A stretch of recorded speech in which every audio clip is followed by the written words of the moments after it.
Good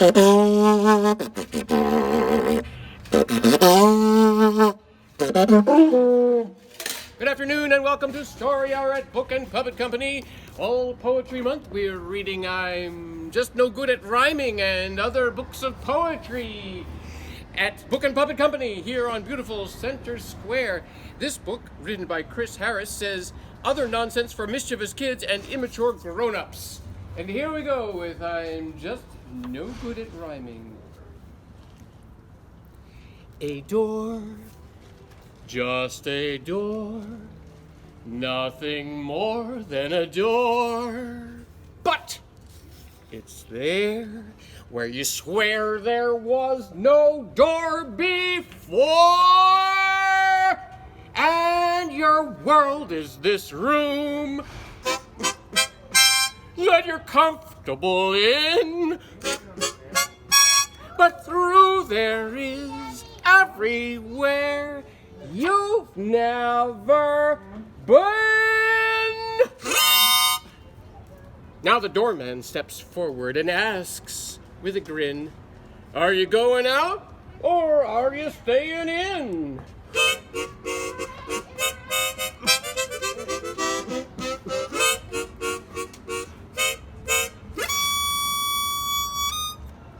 Okay, here comes the first poem in I'm Just No Good at Rhyming.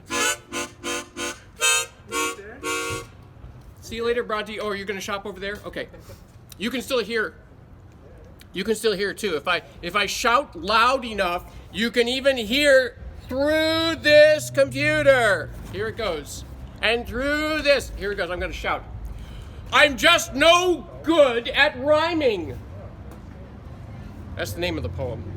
It's also the first line.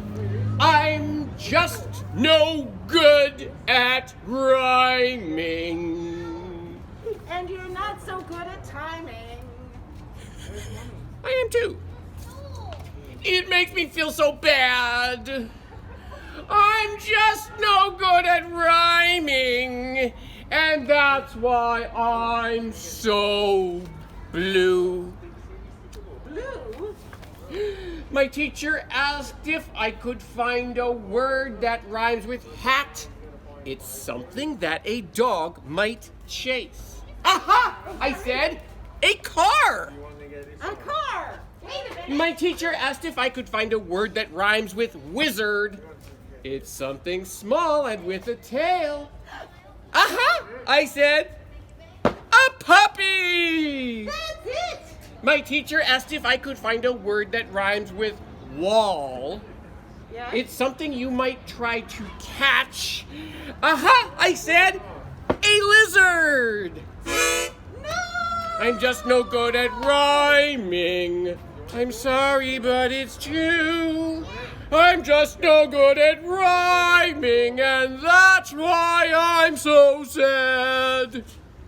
I'm pretty good with meter, and with spelling, and with timing, but I'll never be a poet, 'cause I just can't rhyme words at all. Not at all. Okay, now comes the poem called The Island Where Everyone's Toby. What? I've been to Tahiti, I've been to Nairobi, I've been to the Arctic, I've been to the Gobi. The oddest place, though, that I ever did know be the island where everyone's Toby. The first man I met there, a farmer named Toby, said, please meet my wife, who is also named Toby. I then met their children named Toby and Toby, and Toby and Toby and Toby. I hadn't had dinner, so Toby sent Toby to Toby's fish market, where Toby sold Toby's food market, where Toby sold Toby some prime Toby beef and some pasta al Toby, and then for dessert, some peach Toby. The hour grew late, and so Toby said to Toby, Tell Toby that Toby can sleep next to Toby, and Toby's bed then will be free, unless Toby would rather be sleeping with Toby. Then Toby hugged Toby, and Toby hugged Toby, and Toby and Toby and Toby hugged Toby, and then all four of the Tobys hugged one other Toby and said, "Don't forget about Toby." And then the next morning I said, "Goodbye, Toby," and farewell to Toby, and toodaloo, Toby, and au revoir, Toby, and adios, Toby, and Toby, and Toby, and Toby. And since then I've sailed all over this great globe, from Roosevelt Island to Lake Okeechobee, and yet still the place where my thoughts always go be the island where everyone's Toby. Of course, on its sister isle, everyone's Rory, but that is a whole other story. Hey, guys. Toby, what are you doing? Okay, here comes grown-ups are better. 1. Grown-ups are better than children at chess and cleaning and fixing and mopping a mess. They're better at baking and frying and steaming, but children are better at dreaming. Grown-ups are better than children at math and flushing and brushing and drawing a bath. They're better at counting and buying and paying, but children are better at playing. Grown-ups are better than children at sports and driving and working and filing reports. They're better at pushing and pulling and lugging, but children are better at hugging. Grown-ups are better at most stuff you see, from tying a shoelace to chopping a tree. But children are gooder and grown-ups are badder at just about all things that matter. Okay, here's one called the Good Child Test. I used special ink on this poem's last line that some children see and some don't. If you're a good child, then you'll read it just fine. Are you a good child? Can you read this? Or you're not a good, you are a good child? Ooh, if you're a bad child, I think you won't. I hope you're a good child. Are you a good child? Bad child? Good child? Turn the page. Okay, here comes alphabet book by the laziest artist in the world. A is for anthill. B is for bridge. C is for cowboy hat. D is for dome. E is for egg, sliced. F is for flying saucer. G is for golden sunset. H is for haystack. I is for island. J is for jump roping ants.